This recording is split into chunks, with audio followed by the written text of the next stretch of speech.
Kita mulakan berita dengan perkembangan banjir di esok. Setakat 8 malam tadi, 272 penduduk daripada 87 keluarga dipindahkan ke dua pusat pemindahan sementara PPS. Menurut Sekretariat Jawatankuasa Pengurusan Bencana Negeri JPBN Sabah, 203 penduduk daripada 64 keluarga ditempatkan di PPS Dewan Sekolah Kebangsaan Pekan 2 Keningau. Manakala 69 orang daripada 23 keluarga berlindung di PPS Balai Raya Kampung Melosok Dalit. Dalam pada itu, Pegawai Daerah Suk Caroline Benjamin Ciungan mengisytihar pembukaan PPS Kampung Dewan Ansip Tengah bagi menampung jumlah penduduk dipindahkan. Sementara itu, Adun Suk Datuk Elron Angin berkata kerajaan akan mengagihkan bantuan dengan kerjasama Unit Pemimpin dan Pembangunan Masyarakat UPPM Suk.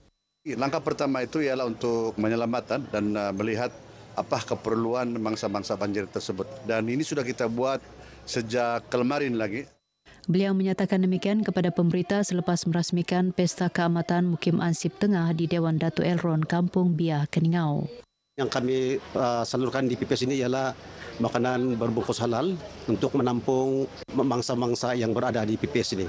Kampung yang dilanda banjir ini dikelilingi oleh sungai. Jadi bila dia melimpah itu kan, kampung kami akan banjir begitulah. Kejadian banjir itu memang dia punya peras, dia mau turun tapi naik juga balik. Jadi keadaan macam berbahaya lah.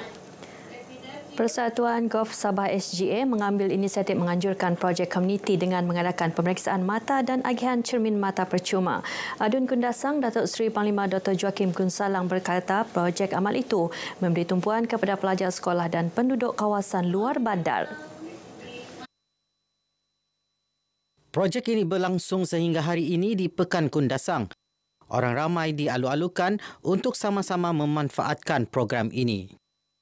Ini satu community project diorang ni yang go back to the community untuk membantu community dan mereka rasa kali ini mau cek mata yang pertama di sekolah-sekolah. Datuk Joakim ditemui RTM selepas meninjau program pemeriksaan mata dan pengagihan cermin mata percuma di Sekolah Menengah Kebangsaan Bundu Tuhan, Ranau. Beliau turut mengalu-alukan lebih banyak badan bukan kerajaan, NGO, syarikat swasta dan persatuan menganjurkan program seumpama untuk golongan memerlukan. So we decided to do a collaboration with Spectrac and do this eye screening test, and then we are giving out free glasses, spectacles to students who needs it. Program paguyuban oleh Institut Pendidikan Guru IPG Kampus Keningau bertepatan dengan kepelbagaian kebudayaan suku kaum yang ada di negeri ini.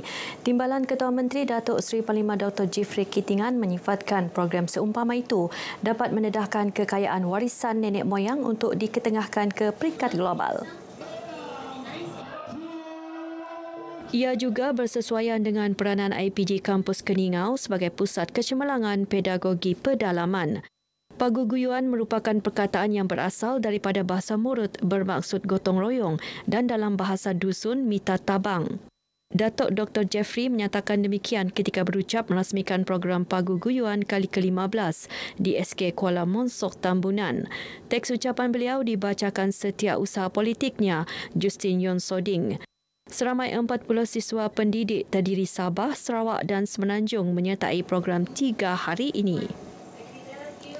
Sabah Security Command Eskom sejak 12 tahun lalu berjaya mempertahan sekaligus meningkatkan benteng keselamatan pantai timur Sabah daripada ancaman jenayah rentas sempadan. Komander Eskom Datuk Victor Sanjos berkata kejayaan itu hasil kerjasama antara Eskom bersama komuniti yang mendiami kawasan Zon Selamat Sabah Timur S-Zone. Kita berjaya mempertahankan kedaulatan ini dan pada masa yang sama juga mengurangkan dan menghentikan aktiviti-aktiviti penculikan. Jadi harapan saya supaya kita dapat membangunkan pertahanan di kawasan Sabah Timur ini. Datuk Victor ditemui pemberita RTM selepas menjadi tetamu rancangan kami bah ini di studio TV RTM Kota Kinabalu. Sementara itu, Ketua Pegawai Eksekutif Eskom, Datuk Dr. Jamaluddin Muhammad Ali memaklumkan program Kampung Angkat Madani di Kampung Indera Sabah Tawau juga berjaya membawa pembangunan melibatkan infrastruktur asas selain insaniah. Segi penglibatan penduduk kampung di situ untuk bersama-sama dengan pasukan keselamatan memelihara kedaulatan dan juga keselamatan negara kita.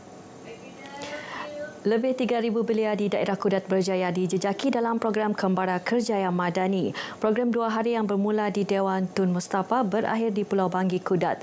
Raid Wafin Roslan ada perkongsiannya.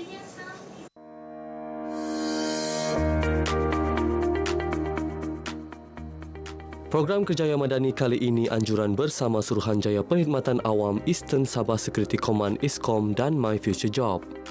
Ia dijayakan lebih 37 peserta terdiri pelbagai kementerian, jabatan, agensi dan majikan swasta. Kami di SPA, kita yakin bahawa melalui pembangunan modal insan ini adalah merupakan salah satu daripada komponen yang penting untuk kita mengeluarkan komuniti kita daripada kepompong kemiskinan. Kerana apabila kita dapat memberikan peluang pekerjaan kepada komuniti itu, nescaya mereka akan ada pendapatan dan mereka juga akan membawa balik pandangan dan juga idea-idea yang lebih baik bagaimana untuk memajukan masyarakat mereka. SPA turut komited memperluas akses maklumat dan peluang kerjaya dengan merancang pembukaan pusat temuduga di kawasan pedalaman.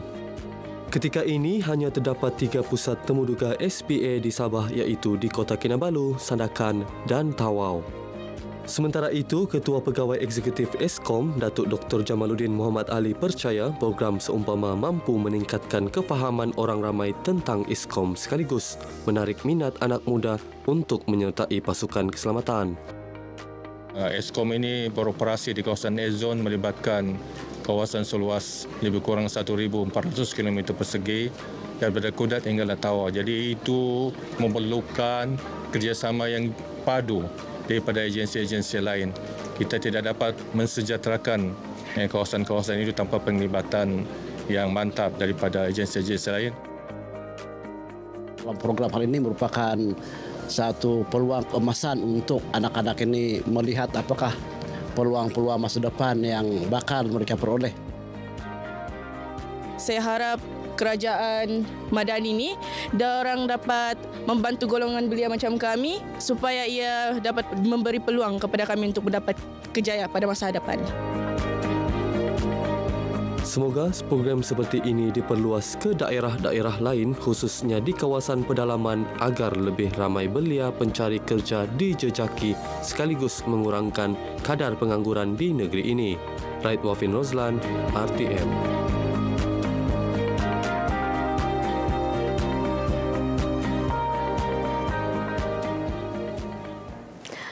Program Eksplorasi Sains, Teknologi, Kejuruteraan dan Matematik STEM dan Hala Tuju Kerjaya tahun ketiga yang diadakan di negeri ini terus mendapat sambutan menggalakkan. Inisiatif Sekretariat Kembara Anak Watan ke Sabah Kewasa 3.0 Universiti Kebangsaan Malaysia UKM itu bagi memberi info terbaru mengenai pendidikan STEM dan pendigitalan serta mempromosi bidang TVET. Kita mempromosikan STEM dan juga kita mempromosikan TVET sebagai satu kerjaya yang baru bagi meningkatkan kemahiran local talent ataupun penduduk tempatan dalam bidang STEM dan juga dalam bidang TVET. Program dilaksana di 4 lokasi iaitu Papar, Kota Belud, Tranau dan Kundasang ini berjaya berkongsi ilmu bersama lebih 4,000 pelajar tingkatan 1 hingga 6. Program di bawah inisiatif Kementerian Pendidikan Tinggi ini turut mengadakan sesi motivasi kepada pelajar serta bimbingan hala tuju pemilihan kerjaya. Syukur Alhamdulillah pada tahun ini kami terpilih oleh sekolah UKM untuk melaksanakan program Bakti Madani ini dan saya percaya bahawa ini adalah suntikan daripada kerajaan itu sendiri. Dalam program ini turut dilancarkan perpustakaan digital UKM melalui imbasan kod QR, pelajar boleh melayari pelbagai maklumat dan data disediakan perpustakaan ini. Paparan itu mengakhiri Berita Pagi Sabah kali ini, menyusul selepas ini Berita Pagi Sarawak bersama-sama Bu Mawen di Kuching. Dari sungai hingga segara, Palestin pasti merdeka.